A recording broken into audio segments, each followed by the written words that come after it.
Hi everyone, welcome back to my channel. If you're new, my name is Gabriella. I make videos about astrology, fragrance, self-care, mental health, life in LA, life as an actor. I do vlogs and basically whatever else I feel like talking about. So, welcome back to my channel, or welcome. Today I thought, because I for some reason decided to put on this giant white shirt, and I've got my hair kind of messy. I've got some new beauty marks, if you've noticed, because this world is making me stress pick my face. And so I thought, why not turn them into beauty marks? Turn the wreckage into ravishing beauty. I'm dressed up for a friend's birthday surprise Zoom call, so I thought I would record a video really quick, and I want to talk about fragrance again.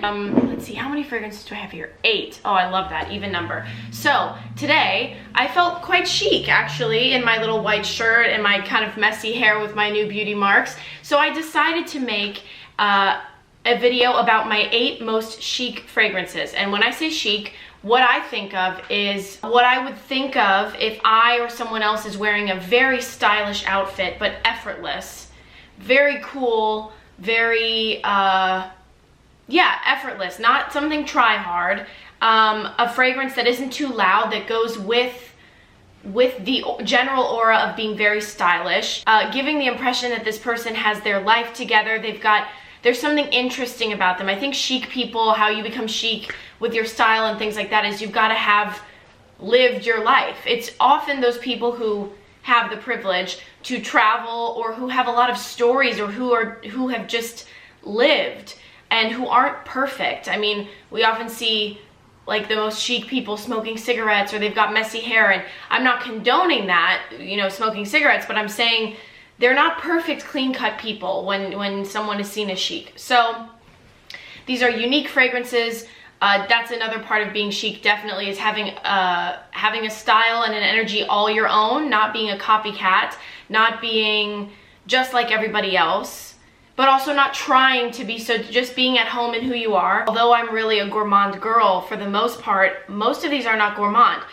The fragrances I feel most stylish wearing sort of all have a similar, almost androgynous kind of vibe, but I have some high-end, I've got some super affordable, really, really affordable, and I think I have a nice variety for everybody depending on your taste. You know, sweet, fresh, green, floral, whatever. So let's jump in and I'll kind of get into why I see them as chic throughout the video. Alright, so this is in no particular order. The first one I have is 1932 by Chanel, and this is, I mean, the bottle alone, this look, please. I look like it's like, oh, I am giving an interview in my flat in Paris, and I'm just kind of walking you through my favorite fragrances. It's no big deal. I just ran out of bed, I forgot that Vogue was coming over. Like, it gives me that vibe. Like, this bottle is just stunning. But this has the same DNA as most of these Chanel fragrances. It's part of a very exclusive line. I forget what it's called. But anyway, this was a birthday gift from my brother. We were in the Vegas Chanel store, and I was smelling all the fragrances, and to me, at first sniff, they all smelled quite similar, because Chanel has that very strong DNA, which is chic, but you also have to have a certain nose for it, and you have to be into fragrances that smell perhaps a little dated, and that are not that, you know, you can't want something too strange and bold. Chanel is very, you know, I can tell whenever I smell a Chanel fragrance, if someone blindfolded me, I'd know it's Chanel. So this has the same, that same sort of almost dated, old-fashioned, vintage Chanel DNA. It's a little acidic. I know some of the Chanel fragrances have apple cider vinegar, and so I can, to be honest, I would believe if this had that in there. But this is quite fresh, but it's floral, not in a heady way, and that is because the star note of this is jasmine. When I smelled this, I wasn't sure why I loved it. I just really loved it on my skin, and it smelled like my wearable version of the Chanel DNA. Finally, I had found something that felt pretty appropriate. It still feels very, very classy.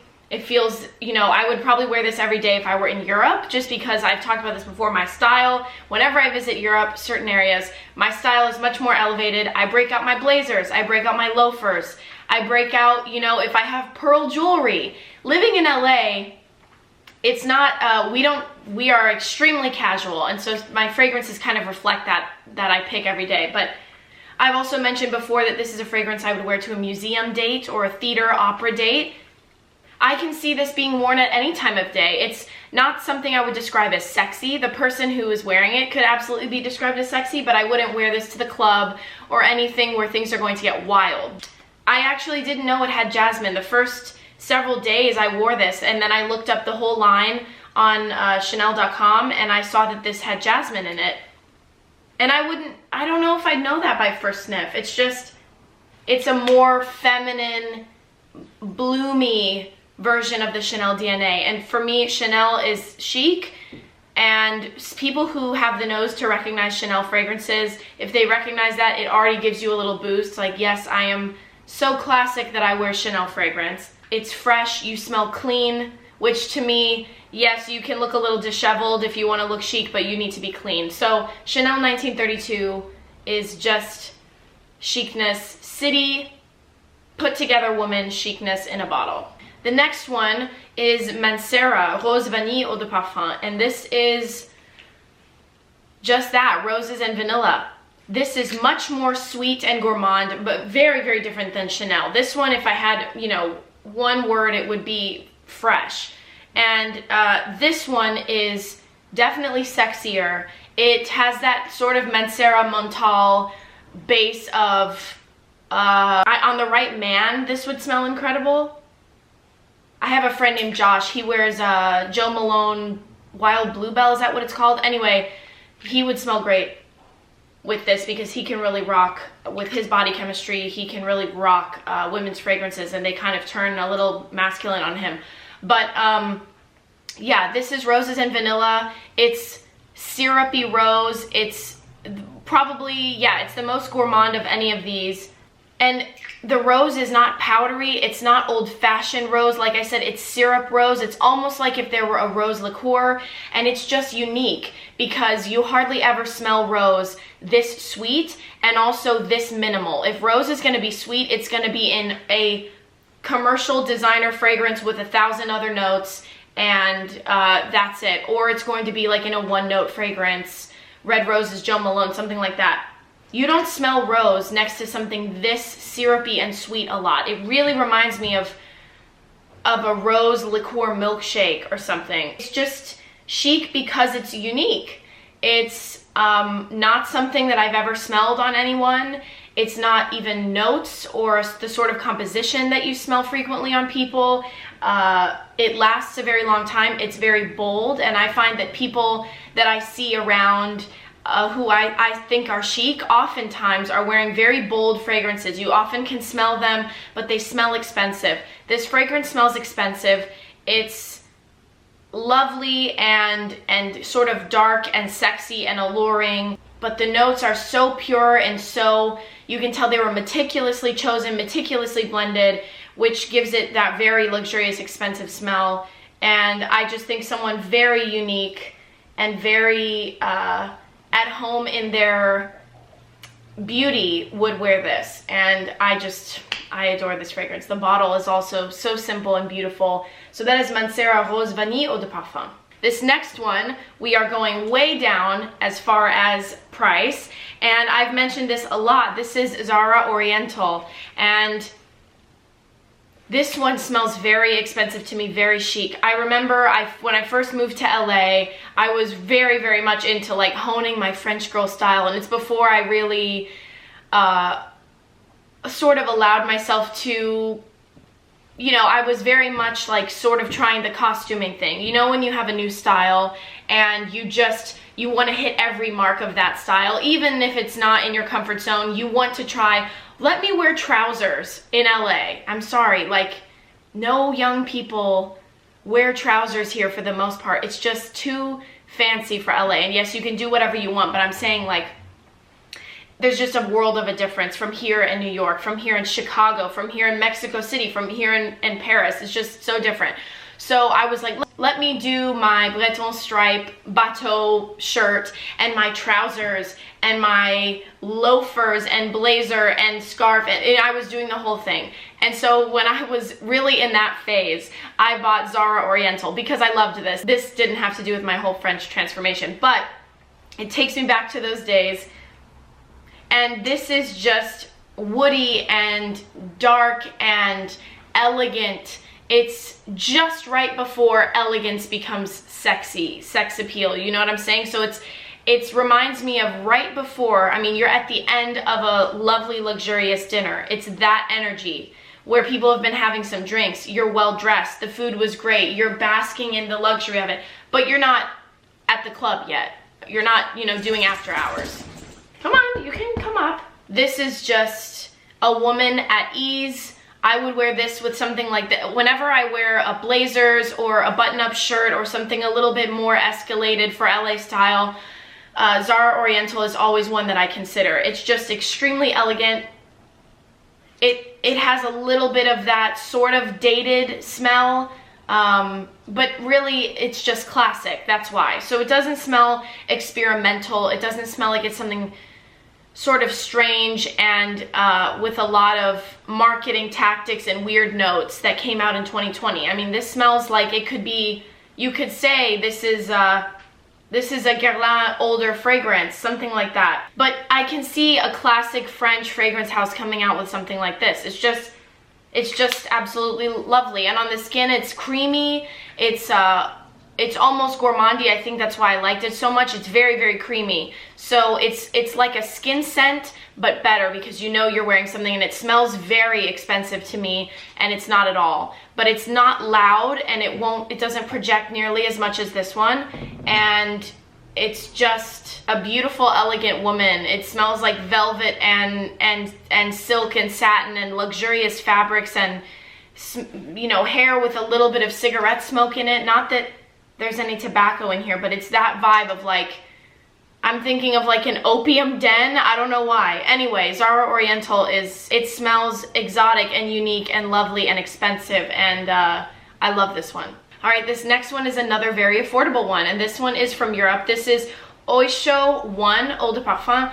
This I purchased in Portugal at a store called Oysho, Oysho. I know this is a European brand. I've been to the stores in France and Spain. I'm not sure what country Oysho has originated from. This to me is a fresher, less obnoxious, and less overplayed version of Santal 33 by Le Labo.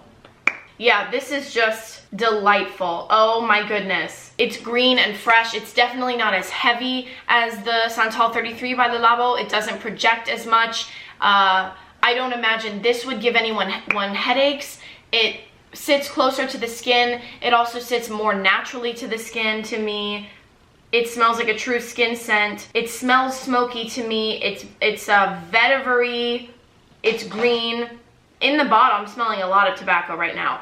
So this is really, really androgynous, which I love about it, but it's not, I don't think anyone would think you're wearing cologne. I have some fragrances that it smells like I'm wearing men's cologne, and I like that, but this is not one of them to me. If anyone has any kind of an advanced nose, they will know it's not a cologne. It's not like you're wearing, you know, you went to Sephora in the men's cologne section and sprayed something on you. This is very androgynous, very unisex, green, fresh, clean skin, like you're a clean human being, right? There's no like, to me, this is not too musky. There's not like a body, you know, you've been sitting in your body sweat and pheromones for a long time, but it also is like you've been into a bar, or you've sat outside with friends, you know, drinking something. This would be great for fall. To me, oh man, I'm getting images right now of New England in the fall. Sitting outside at a restaurant in late September, early October, eating on Newbury Street in Boston. The leaves are changing. You're wearing your boots and your sweater. Oh my gosh, I don't know why this is taking me there. This is like autumnal, chic, cozy, stylish. I'm so glad that I found this fragrance. I did not expect it to smell like this at all. I remember trying the Oysho fragrances because it kind of reminds me, now I love the bottle, but it sort of reminds me of like, you know, I was like, is this gonna smell like, Victoria's Secret stuff or like Abercrombie, and I just smelled it and I was floored. So whenever I'm wearing a little bit of an androgynous sort of look, like today, very undone, and the classic button-up shirt, I would consider something like Oysho 1 Eau de Parfum. All right, the next 5 are samples, but I've had the time to try them. So Moscow Mule, this one is empty, but this is Juliette Has A Gun. Oh man, this one, if you like androgynous fragrances, if you really enjoy possibly smelling sort of like a guy, but this is a fragrance where, yes, you might smell sort of like a guy, but guys are gonna like it. This is like, I don't care what you think about me. I'm at the bar. If anyone in the LA area has been to Sassafras, Sassafras is this bar here in LA that is inspired by New Orleans. And so it's got a balcony where a band plays. It's very, very dark. There's greenery everywhere, wallpaper, decaying, like, you know, wood that looks distressed. They've made it look like it's sort of decaying, old velvet seats. It's just beautiful, and this reminds me of that bar. I mean, by the name Moscow Mule, I would think that there's got to be ginger or something in there. I'm not really sure. It doesn't smell, when I smell this, it doesn't smell like an alcoholic drink. To me, it's not boozy, but it's very masculine, and on the skin, but it still smells at home on me. It doesn't smell like, that doesn't fit. And I feel really, really expensive and sexy and elegant when I wear this. I love this. I will absolutely get a full size of this. Moscow Mule is something I wear when I go out, and I have a leather jacket that's like suede, I guess. And this on leather, it's indescribable. So this is a nighttime scent for me. This is going out with friends, and the night might lead to something a little, you know, mischievous later in the night. And you're wearing, you know, you didn't have time to do your hair, and so it's a little bit messy, but you throw on your leather jacket that makes you feel put together. You've got some cool dark nail polish. You put a little blush on your cheeks, smear a little eyeliner, boom, you're good to go. That's Moscow Mule. It's just effortlessly, someone is just gonna think you're so freaking cool. This is a cool girl fragrance. Moscow Mule by Juliette Has A Gun. The next one, this is very green, and this is mature. This is Un Jardin Sur Le Nil by Hermes, and I have the Eau de Toilette. I'm not sure if they make EDPs of these, but Hermes fragrances in general are very chic to me. They're timeless. My mom has worn a lot of Hermes fragrances, you know, while I was growing up. She loved Kelly Kalesh. That was her favorite. It just reminds me of her, and even the bottle just looked so expensive, and I just would watch her put it on, and it just reminds me, you know, of those good old days living with my mom. And Hermes is like Chanel in the sense that, to me, the fragrances have similar DNA. This is citrusy, green, super sparkly. For some reason, Hermes can make really citrusy, really sort of sharp cutting fragrances, and none of them give me a headache. It's amazing. And this melts into the skin. This is, if you like vetiver, you'll like this. And so to me, this is, you know, brunch, but it smells expensive. So even if you're wearing, oh my gosh, this would be dreamy if you had just like a white t-shirt and some like linen blazer and shorts and loafers. And again, your hair wasn't really done. Your makeup isn't flawless. You know, you have some chipped nails, but you wear this ties it all together. And this says, no, I'm not sloppy. I have, look at, you know, I'm wearing clean shoes. I've got a clean t-shirt, and I'm wearing this. Like, look at the details. There's something going on here. I could be a millionaire for all you know. I'm probably going back to a very fancy apartment. So this is just green and bold, but not obnoxious, very fresh. But I love this fragrance. Un Jardin Sur Le Nil, Eau de Toilette by Hermes. All right, next is another Juliette Has A Gun. This is the Not A Perfume, Eau de Parfum. This is very similar to Glossier You, which for some reason doesn't smell good on me at all. Just the notes that come out, it's unfortunate. On certain friends, I'm obsessed, and on me, at least last time I tried it, it just didn't work. This is wonderful. This is a skin scent, okay? This is one of those molecular perfumes, I believe, where it just interacts with your personal chemistry and smells like you, but better. This is very, very, very subtle. This is, you know, if you're gonna be nuzzling somebody and you want them to think that you smell good, but maybe you don't even want them to think you tried hard enough to put perfume on for them. You know, you just want to be, I just smell good. I washed my hair, my clothes are clean, and I use nice expensive soap, I guess. That's why I smell like this. That's this.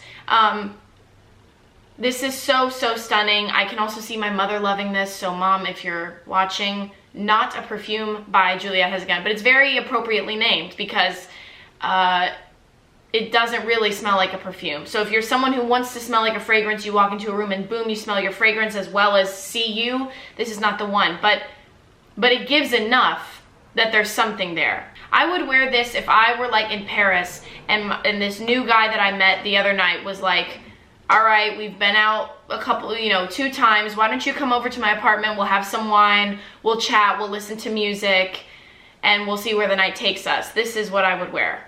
Not trying too hard, but delicious, but beautiful and sexy. This would give you sort of an up on somebody. It's kind of like, no, I'm not trying that hard, but yes, I am absolutely irresistible. What are you gonna do about it?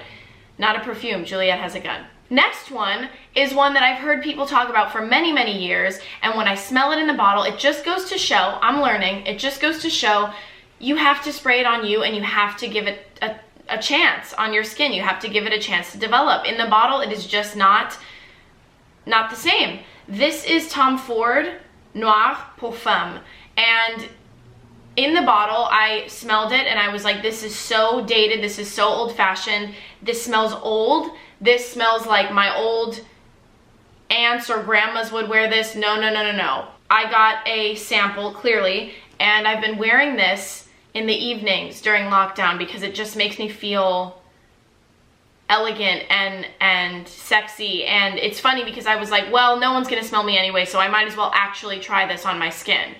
And I fell in love. I believe this would be considered an Oriental. It feels weird to say that word because in all other contexts we don't say that. So Chypre is Oriental, right? I'm learning. So I suppose this would be considered a Chypre. But yes, on first spray, this is dated. This is like, is this a 90s perfume? Like the old Cartier fragrances. This smells like, I would think this was a perfume from the 90s with like juice this color, like a dark ambery or a dark pinky juice. But on the skin, it's incredible. It smells like you used expensive, expensive bar soap, and you know, you are in, this is all very French, but you're in, it reminds me of one time I went to Paris and we stayed at this beautiful hotel in Versailles right by the palace. And I remember I was of legal age to drink in Europe, so I met up with my brother late one night, 11 or midnight, at the bar, and we tried all these weird, fun drinks that were on the menu, and I felt so stylish and so cool. And you know, I was wearing some new clothes that I had bought in the city earlier that day, and there was wallpaper, and the seats, if I remember, the bar seats were maybe velvet, and it was all very dark, and there were definitely velvet couches in the lobby. It's a smaller hotel. I wish I could remember what it is. It just reminds me of this. Close quarters, velvet, alcohol, people smoking or people who have smoke in their hair, nighttime. This is just, now it's in the air and it's intoxicating. I've got to get a full bottle of this. This is, I can't believe for so many years I was missing out. But also, there are a lot of fragrances recently that I realize only now is my nose ready for those. Only now is my style and my body chemistry, I think, ready for those fragrances. Earlier, I wouldn't have given them a second thought, and even on my skin, I might not have liked them. 5 years ago, this would have been way too old for me, and now I feel that I'm at the maturity level in which I can wear this, which is kind of scary because, you know, time flies, I am getting older, but hey, if getting older means that I can rock Tom Ford Noir, then getting older is great because this is stunning. This is sexy, chic woman in the little black dress and like gorgeous pointed toe heels. I'm sorry if you guys like hate cigarettes, but smoking a cigarette at the bar, having like an old-fashioned or some kind of sort of bold drink, and just very, very lovely, very lovely. And this last one is new for me. I just received this sample 2 days ago. and I'm gonna have to get it. This is from the house Maison Margiela, and this is Untitled. And I found out about that one through Amanda Loves Perfume. She said it reminded her of someone who'd been out the night before smoking cigarettes, sat in a jasmine garden, and now she's getting up for the day and this is what she smells like. It's a little different on me. Unfortunately on me, the tobacco is not that strong. I love fragrances that smell like you've been around people who've been smoking cigarettes. I love it. I'm somebody who likes to go out. I'm somebody who grew up around, not my parents, but grew up around some people who smoked cigarettes. And so sometimes that smell in clothes and in hair, I really like, even on somebody's breath. I'm weird. I kind of have a thing for cigarettes. Like, I'm kind of into it. So I do love a good cigarette-y tobacco smell. And so unfortunately on my skin, it really doesn't give that much of that vibe. What's strange is when I spray it in my hair, I think it's less reactive in the hair because hair is sort of a dry material and skin is pheromones and chemistry and things like that. On my hair, if I spray it and flip my hair, it smells a little bit like that cigarette thing. But on me, it just smells like a vetiver. And it reminds me of the pure vetiver. It's very pure. It's like the Chantecaille vetiver, which I really also love, which is a super, just pretty much to me, one note, cutting, strong vetiver. That one projects more, better lasting power. I also would really like the Chantecaille vetiver, but this is unique because of that tobacco note and also jasmine. So it's a little bit more feminine than Chantecaille vetiver. For example, my friend who is a Taurus, she's very, very feminine. She loves Mademoiselle by Chanel and Cloud by Ariana Grande. She loves Sweet Gourmand. We were in Harrods in London, and that's the first place I tried vetiver by Chantecaille. She didn't like it on me at all. On my other arm, I had Something Vanilla, and she was like, that's it, that's super sexy.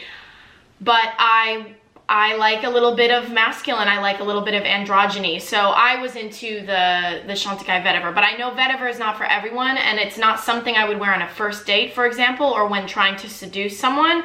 This, I could still feel seductive with Untitled Maison Margiela. And I would even wear this at night, you know, on a spring night, summer night.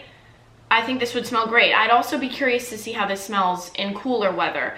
But yeah, this is something that is really not too deep or dark or intense to wear in the spring and summer, which I think is a great option, because some of those super vetiver or super tobacco or even super jasmine white flower fragrances, it can be cloying and too much and headache central, especially in hot weather. And I wore this today and I took a walk in the hot weather and I was like, oh my gosh, I smell incredible. So thank you, Amanda Loves Perfume. I will definitely be purchasing this.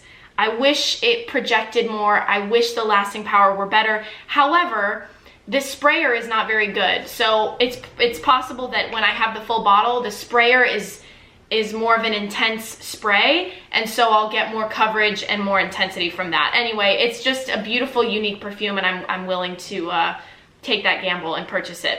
All right, everyone, those are my top 8 most chic fragrances in my personal collection. Comment down below your fragrances that make you feel chic, stylish, effortlessly beautiful. I'd love to share. Mochi is just taking a nice nap beside me, so I'm gonna start my Sunday, make myself some coffee, and get on that birthday surprise Zoom call for my friend Caitlin. So I will talk to you in my next video. Love you guys very much. Mwah! Bye, guys.